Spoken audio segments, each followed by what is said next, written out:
Et si je vous disais qu'en seulement 30 jours, il était possible de supprimer les envies de sucre et de grignotage, d'avoir moins de rétention d'eau, d'avoir un visage moins gonflé, d'avoir plus d'énergie et même de perdre du gras sans compter les calories. Vous me direz probablement comment c'est possible. Eh bien, je vous répondrai tout simplement en arrêtant le sucre. Aujourd'hui, nous vivons dans une société dominée par une surconsommation de sucre et je ne vous parle pas uniquement du sucre blanc raffiné, mais de tous les glucides en général.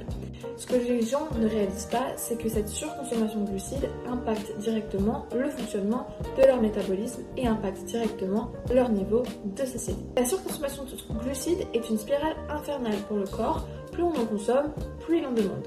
Le seul moyen de s'en détacher, c'est de réduire sa consommation de sucre et de manger autrement. Par exemple, en mangeant principalement des graisses et des protéines à la place des glucides. C'est le principe de base de l'alimentation cétogène. Il est prouvé scientifiquement que quand le corps est privé de sucre, il se transforme naturellement en une machine à brûler des graisses. Évidemment, il y a d'autres bénéfices à arrêter le sucre et c'est ce que nous allons voir dans la vidéo d'aujourd'hui. Aujourd'hui, je vais vous expliquer pas à pas ce qu'il se passe exactement dans votre corps quand vous arrêtez le sucre, en passant par les bénéfices court terme, du jour 1 jusqu'au bénéfice long terme, après le jour 30. Bonjour à tous et bienvenue sur ma chaîne, je m'appelle Mathilde, je suis coach en nutrition, experte régime cétogène et low carb. Je vous partage régulièrement tous mes conseils pour que vous repreniez le contrôle de votre corps et de votre santé grâce à une alimentation pauvre en glucides.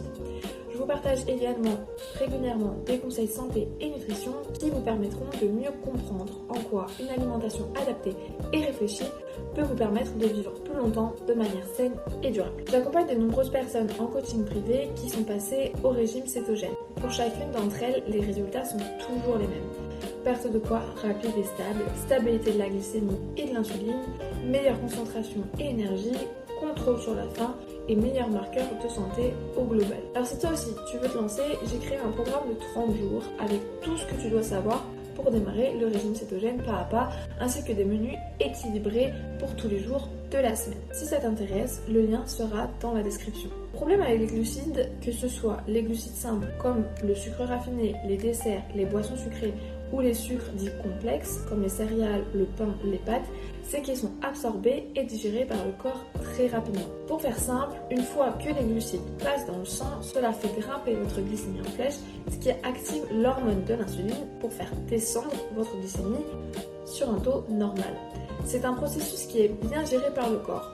Sauf que, quand la consommation de glucides est trop fréquente ou trop importante, le corps devient résistant à l'insuline, c'est-à-dire qu'il n'est plus en capacité de produire assez d'insuline pour faire redescendre la glycémie, et donc notre métabolisme est tout détraqué. La glycémie descend de façon brutale, on parle de crash, ce qui fait que tout de suite, vous allez ressentir le besoin de manger du sucre rapidement, et cela devient un cercle vicieux. En plus de ça, une glycémie instable et la résistance à l'insuline provoquent généralement des prises de poids incontrôlées. Mais quand vous réduisez, voire supprimez les glucides de votre alimentation, votre taux de sucre dans le sang se stabilise et votre résistance à l'insuline diminue.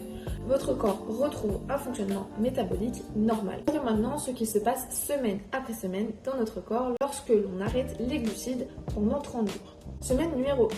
Les premiers jours seront probablement les plus difficiles et c'est pour cela que beaucoup de personnes abandonnent. Je vais donc vous expliquer tous les symptômes que vous allez potentiellement ressentir et vous donner des conseils pour ne pas craquer et aller jusqu'au bout du processus. Les premiers jours, vous allez sûrement ressentir de la fatigue physique et nerveuse et c'est normal parce que votre corps est coupé de sa source d'énergie principale et vous n'avez pas encore basculé sur un fonctionnement aux graisses. Vous allez sûrement ressentir des maux de tête, irritabilité et surtout votre cerveau va essayer de vous berner et va vous demander du sucre. Ne cédez surtout pas. Hydratez-vous correctement. Vous pouvez boire de l'eau, du café sans sucre, du thé sans sucre, mais aussi du jus de citron quand vous ressentez des envies de craquage parce que l'acidité aide à faire passer les envies de sucre. Vous pouvez aussi boire des bouillons d'os pour les électrolytes qui viendront soulager les maux de tête. Les électrolytes sont des éléments essentiels pour une hydratation optimale. Quand on passe d'une alimentation pauvre en glucides, le corps perd beaucoup d'eau. Ce sont en réalité les glucides qui retiennent de l'eau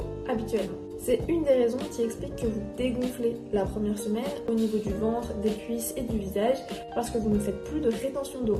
C'est flagrant, surtout chez les femmes.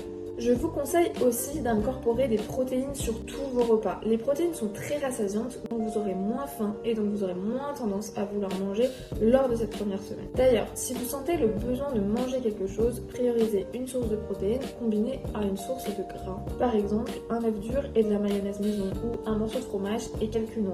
Cela comblera vos envies de sucre. Si vous adoptez ce réflexe dès la première semaine, la suite sera beaucoup plus facile pour vous. Semaine numéro 2. La semaine numéro 2 correspond au moment où votre corps va commencer à brûler des graisses une fois que vous aurez passé la première semaine où vous arrêtez le sucre. Votre métabolisme commence à utiliser le gras comme source d'énergie à partir du moment où les niveaux d'insuline diminuent. La glycémie se stabilise et l'apport en sucre est proche de zéro. Vos envies de manger du sucre vont diminuer petit à petit naturellement. Votre énergie sera beaucoup plus stable également.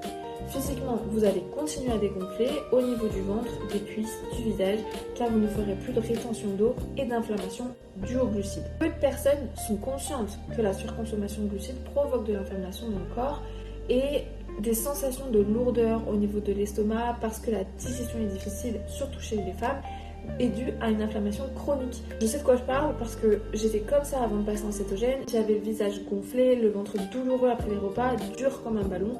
Et depuis que je suis passée en régime keto, je n'ai jamais de problème de digestion après mes repas. J'ai le ventre très plat et j'ai un visage beaucoup plus dessiné. Alors la semaine numéro 3 est souvent la plus marquante pour les personnes qui décident d'arrêter le sucre et qui s'y tiennent. C'est la semaine où les résultats deviennent réellement visibles. Et par exemple, on va commencer à perdre du poids sur la balance de manière flagrante. Vos pantalons deviennent de plus en plus grands et vous vont mieux qu'avant. Et on vous fait remarquer que vous avez une meilleure mine car vous êtes moins gonflé et moins fatigué. Surtout, vos envies pour le sucre deviennent de plus en plus rares du fait que naturellement, vous mangez moins. Donc vous perdez encore plus de poids. Vous avez enclenché la machine pour que votre corps se nourrisse des graisses comme source d'énergie. Donc vous allez brûler plus de calories même au repos. C'est ce qu'on appelle la thermogenèse. Vous mangez mieux et avec des aliments de meilleure qualité et cela va se voir directement sur la qualité de votre peau également. Vous aurez sûrement moins de petits boutons ou la peau moins grasse. Aussi, votre digestion au sens large sera bien meilleure et vous n'aurez plus de problèmes d'inflammation après les repas. Les personnes qui souffrent aussi de douleurs articulaires ressentent souvent une nette amélioration. Par exemple, des personnes qui souffrent de mal de dos chronique se rendent compte qu'elles n'ont plus mal de façon constante et cela les encourage à reprendre une activité physique par exemple. En termes d'énergie, à partir de la semaine numéro 3, la plupart des personnes se sentent comme revivifiées. Elles dorment mieux et n'ont plus de crash d'énergie après les repas. Elles se sentent capables d'accomplir tout ce qu'elles doivent faire dans leur journée sans dépendre du sucre ou de la caféine. À la semaine numéro 4, votre corps sera pleinement adapté. Vous ne dépendrez plus du sucre pour avoir de l'énergie et votre métabolisme fonctionnera beaucoup plus efficacement et tournera principalement sur les graisses. La flexibilité métabolique, ça veut dire que ton corps va pouvoir passer facilement d'un carburant à l'autre, utiliser les glucides quand il en reçoit ou brûler des graisses quand il n'y a plus de glucides. Résultat, tu vas avoir une énergie stable, sans crash, sans coup de barre l'après-midi. Beaucoup de personnes constatent aussi une perte de poids, en particulier au niveau du visage et de la ceinture abdominale. Alors pourquoi arrêter le sucre aide-t-il à perdre du gras même si tes calories n'ont pas changé ? En fait, moins de sucre, c'est moins d'insuline, c'est-à-dire que tu vas brûler plus de graisse. L'insuline, c'est l'hormone du stockage. Quand elle est élevée, ton corps reçoit un message, c'est-à-dire il n'y a plus d'énergie disponible, inutile de brûler les graisses.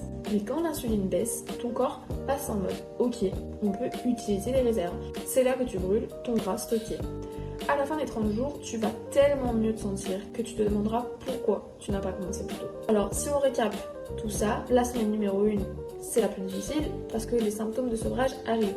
L'énergie sera fluctuante. La semaine numéro 2, ton corps va commencer à brûler les graisses efficacement et les envies de sucre vont diminuer. En semaine numéro 3, ton inflammation va baisser, ta digestion va s'améliorer, tu dégonfleras petit à petit et ta peau deviendra plus nette. Et la semaine numéro 4, ton corps sera adapté, tu n'auras plus d'envie de grignotage, tu te sentiras plus léger, plus énergique et beaucoup plus stable. Et toi, est-ce que tu as déjà essayé d'arrêter le sucre ? Dis-le moi dans les commentaires. Si cette vidéo t'a aidé, n'oublie pas de t'abonner. Je publie une vidéo par semaine sur le régime cétogène, sur le poids, la glycémie, l'inflammation et la nutrition en général. D'ailleurs, si tu es intéressé par l'alimentation cétogène et que tu souhaites aller plus loin, je t'ai mis les liens vers mes guides pour les débutants, mes e-books de recettes gratuits et mon programme de 30 jours pour te lancer en toute autonomie. N'hésite pas à checker tout ça. Merci d'avoir regardé, on se retrouve dans la prochaine vidéo très bientôt.